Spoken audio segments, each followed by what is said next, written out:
Hello, everyone. This is Brian Tonsoni with Delphi Bracketology, a part of StudentUnionSports.com podcast group, and we are bringing you our first NCAA Basketball 2007 bracket discussion this morning. I'm with seniors Daniel Jakes and Jesse Scowden, and we're going to be talking NCAA hoops and where teams might be seated if the season ended today. I think that's an important thing to remember. We're not here projecting who's going to win the next 8 or 9 games and be a seed at the end. We are looking at data as it is today, specifically wins and losses, strength of schedule, and where teams might fit. And I think that gives our listeners an idea of where their favorite teams, what their favorite teams have to do in order to stay where they're at or move up in the seeding. So welcome, fellas. First question I'll throw out there is top seeds, 1 through 4 seeds.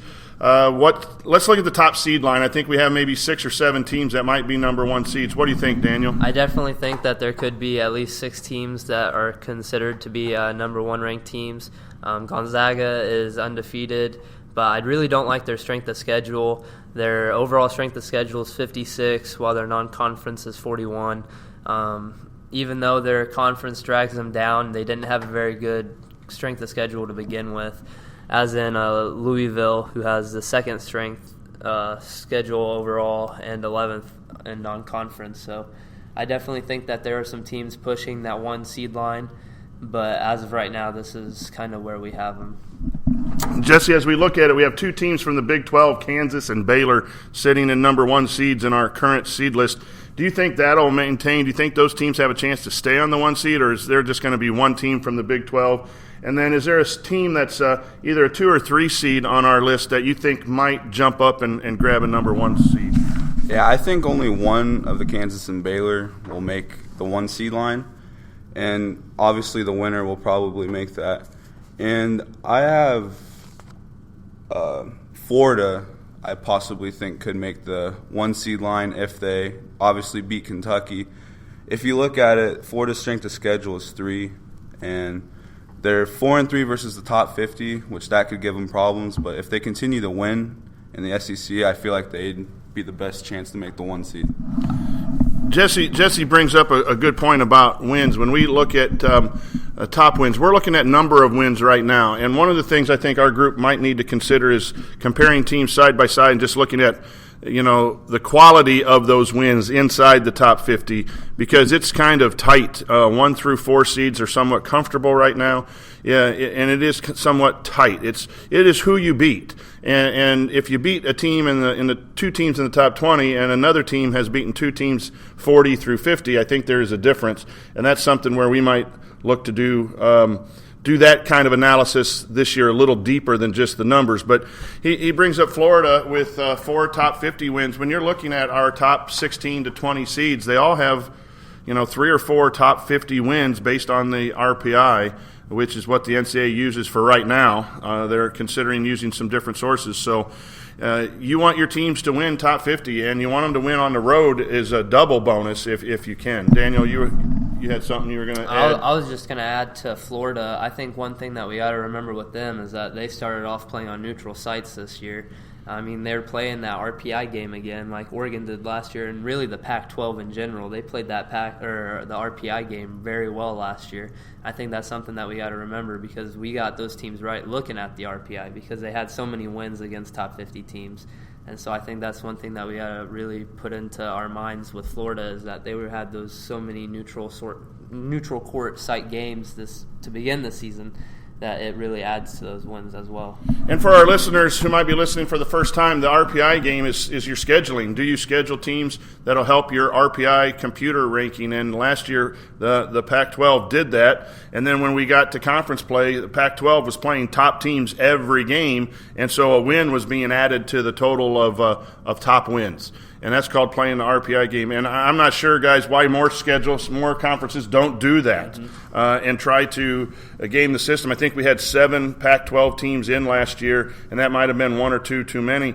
And the Pac-12's not that good. They weren't good, but they knew how to schedule. That's how they got so many teams in, is because they were smart with the RPI. Jesse, let me ask you about a couple of teams locally here that are in this top 5 seed, which I think if you're in the top 5 seed, you're probably safe. If you're in the top 6 seed, you're probably safe right now saying your team's going to be in the tournament, short of a major collapse. Let's talk about your thoughts on Notre Dame and Purdue. Well, I have Notre Dame solidly in. They're leading the ACC really well. They're 5-0, I believe, in conference play. And their strength of schedule is 48, so I have them solidly in. As for Purdue, they're leading the Big Ten right now, or they're close up there in the top. I have them solidly in, and Butler, of course, solidly in as well. Where you get in trouble, like figuring out if they're going to get in, is IU. Their non-conference strength of schedule is pretty pathetic. But their strength of schedule, the Big Ten has brought them up some. But we have them on the bubble, and they're going to have to do some damage. Like this Wednesday against Penn State, they're going to have to win that to get in.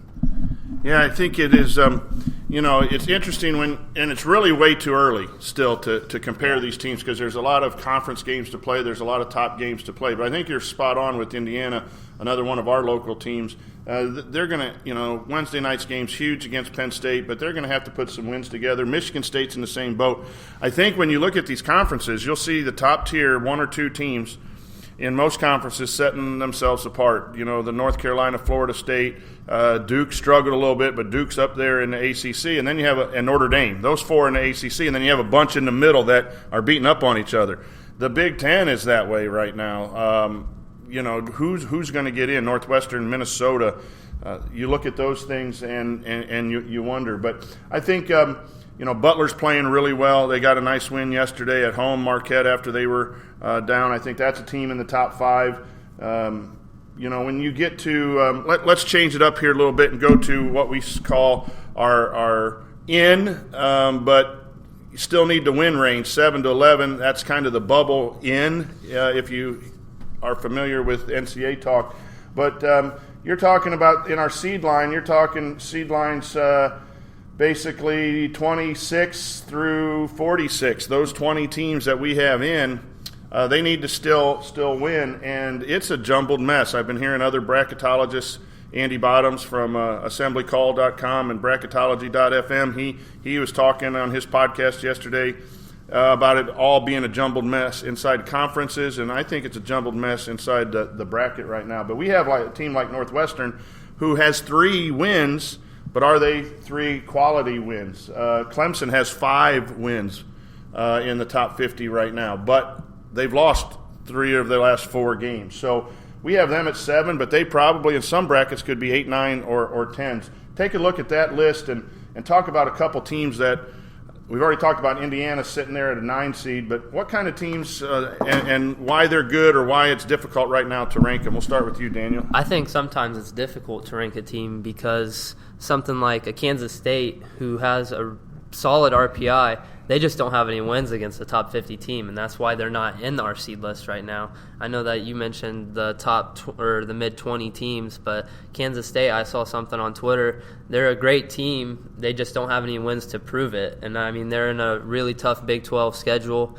And they were just ranked last week, I believe, until they lost. And that's something else for our listeners. We say this a lot, and we'll probably repeat it in our podcast. Rankings do not equal seeding when it comes to the NCAA. You've got to beat people, and Kansas State has 0 wins. And I don't have do they have any wins against the top 100? Yeah. They have 1 or 2 against even the top 100, but compare that to the teams that are safer, the 1 through 6 seeds, and they're upwards of 3, 4, 5, 6, 7 wins against the top 50. So, yeah, Kansas State is an interesting bubble team. I think Illinois is another team. They're 1-4 against the top 50, but they're on the 11 seed line for us. But they have a terrible loss against Winthrop early in the season, and I think that could really come back to haunt them. I know Winthrop is kind of leading their conference right now, and I think they're 15-4. They have a winning record. They're probably more than likely going to make the tournament at a large bid, but that could really come back to haunt them come March, later in the season when maybe Big Ten play catches up with them and they start struggling. And you bring up an interesting point, too, for our fans. if you following a team and you want your team in or a higher seed, root for your schedule. Go over your schedule and see the teams you've either beat or lost, and you want them to win, because if their strength of schedule goes up, then the RPI goes up. And that's, Northwestern beats Texas early in the year, and you think, man, that's a really big win for Northwestern, who is in our 7 seed line. That's a really big win, but right now it doesn't count for one of their big wins. And the name on the jersey sounds solid. You beat Texas, but Texas right now is not considered one of those top 50 teams. So if you're a Northwestern fan, you're rooting for Texas to bounce back in that Big 12 and pull off some upsets. And I know I do that as a fan of IU. I'm rooting for, those teams you mentioned, Winthrop and Illinois. Does it help come down tournament time if Winthrop is that automatic qualifier, that winner of the conference in their conference? Jesse, 7 through 11, those teams that are in right now, based on our evaluation, a couple teams, why they're good, why they should be in, or some questionable teams you see in that 7 through 11 spot? Well, I'm going with, I don't know if they're 7 through 11, but I'm going with Wisconsin. I don't really understand why people have them so high, 0-3 versus the top 50, 204 non-conference schedule. They really haven't played anyone well. They don't have a quality win. I don't understand why people have them so high. I agree with that. Statistically, Wisconsin is, with the RPI that the tournament committee uses, I don't see them better than, we have them as a 7th seed, but they really probably should be an 8 or 9 seed without any wins, top wins.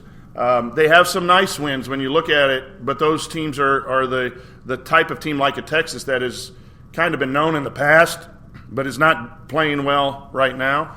And their strength of schedule is like of all the teams we have in the top 46, which are your big conference winners, Wisconsin has like the 4th or 5th worst schedule. Take that back, and you bring up scheduling. UCLA does not have a good schedule. Their marquee win is at Kentucky, which is a huge win. And I think UCLA is a fantastic team. But here's the problem in just looking at data, right? When you just look at the data and you see UCLA, we have UCLA as a 3 seed. Some people have them as a 1 seed. I think they're 1 seed caliber team, yeah. But their strength of schedule is, besides Kentucky, is just bad. Strength of schedule out of conference is 166, and their strength of schedule overall is 89. Compared to some of those top-tier teams like Villanova, their strength schedule is 9, and their non-conference is 19. Baylor 7 and 9. Butler 5 and 21. So just compared to some of those other teams that really we consider for the top tier or top line, not saying Butler is, but just compared to some of those top RPI teams, it's really low compared. And for the fans wondering how we put people on seed lines, we compare teams side by side, up and down. We'll take teams on the 7 seed line and see where they should sit inside that 7 seed line. We should see where they drop a line. And wins in a week does not – if you win today or tonight, Tuesday night, doesn't mean you automatically move up, because you got to look at what the other teams around it are doing. Okay, so bubble teams for this week, January 16th, 17th. What teams do you guys see that are out of our list but might have a good week or two and get right into our bracket? I like Georgia Tech. They have a very poor strength of schedule. They're one of our first 4 teams out. They lost to an Ohio team early in the season to give them one of their bad losses. One of their key wins is North Carolina.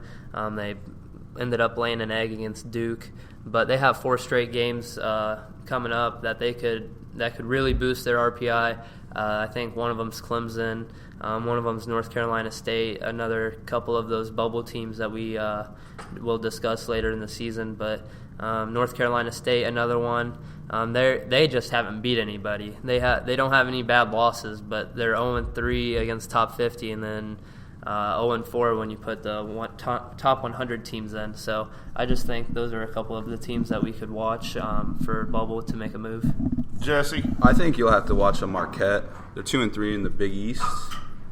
Strength of schedule is 72. They're 2-5 versus the top 50. So they've played people, so you have to give them that. Their strength of schedule is 72. That's really good, and I think they'll get in. And something that a lot of people ask, too, are these small conference schools, what's going to happen if a Velpo doesn't win their conference? Right now, they're not leading their conference, so we don't have Velpo in. And right now, they would not be in the tourney based on their at-large resume. And do they have enough in conference? Winning in conference is not enough to boost their resume. Teams like that, but there are a couple teams. UNC Wilmington and Middle Tennessee are having good RPI years. That if it gets down to tourney time and they don't win their tourney, you might look at slotting them into that large pool, which takes away a couple teams that we have slotted in from bigger conferences. And all of us like the underdog. A lot of fans like the underdog, and so we are attempting. I think there needs to be slots open for a couple upsets. Because Middle Tennessee is having a great year, and I would like to see if they got beat that they could if they win their conference regular season and get beat. I maybe take the top two teams from smaller conferences that get upset, because I think that makes a more intriguing bracket. Last year we had Tulsa and we had Syracuse get in at the very end. I'd like to maybe see those slots protected for a Middle Tennessee, Velpo, those schools that, they can beat some big schools in the tournament. And so maybe that's a little way to tweak that. But those schools are on the bubble. Right now they're in a conference where the winner gets in. But if there's upsets, then you got to move that late in March. Okay, so we need to probably wrap this up. We're recording here before school, and we're about ready to start school here at Delphi High School. So, fellas, your final comments on early January. We have about 8 weeks left till Selection Sunday. What do you think overall of the basketball season so far? Maybe one team that's surprised and one team that has let you down. We'll start with you, Daniel. One team that's let me down. There can be quite a few of my Buckeyes for one, but I'm really honestly kind of upset how IU has honestly performed this year. I know I'm a Ohio State Big Ten fan, but honestly, IU I think is underachieving. They really, I know we talk about it a lot at school. They don't like to play defense. They like to shoot the ball. They like to shoot the three. So, I hope that they can pick it up come March, and, that can be a really exciting team when they want to play. Jesse, your thoughts overall on the season so far? A team that's disappointed me has to be Duke. With the highly touted freshmen, you'd think they would be up there with Kentucky, but sitting at 14-4, I didn't really expect that. And a team that surprised me, honestly, is Minnesota. Up there in the Big Ten, RPI, I believe, of 14. That's really surprised me. I'm going to go with the surprise team, UCLA. I like what they're doing out west, and they need to build their resume to get a 1 seed or a 2 seed. Teams that I like, Xavier's struggling a little bit. I'm a big Chris Mack fan. I'll say it almost every podcast.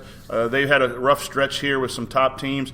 And a team that I'm hoping for and rooting for is Northwestern, a team that has not ever made the NCAA tournament, sitting at 15-4 right now, has some decent wins and is in that 7-11 bubble range where they need to keep winning to get in. My Hoosiers are struggling. I think the Big Ten as a whole is a little bit disappointing as far as what they've done. Michigan State's struggled, but I do think it sets up for the Wisconsin's getting a low seed, Indiana, Michigan State getting a 7, 8, 9 seed, and being a tough out for one of the top teams, because I think those teams are very talented. I think, and saying that, I think the Big East has really come alive this year with Creighton being one of the top teams. That's another surprise team. They're 7-1 against the top 50.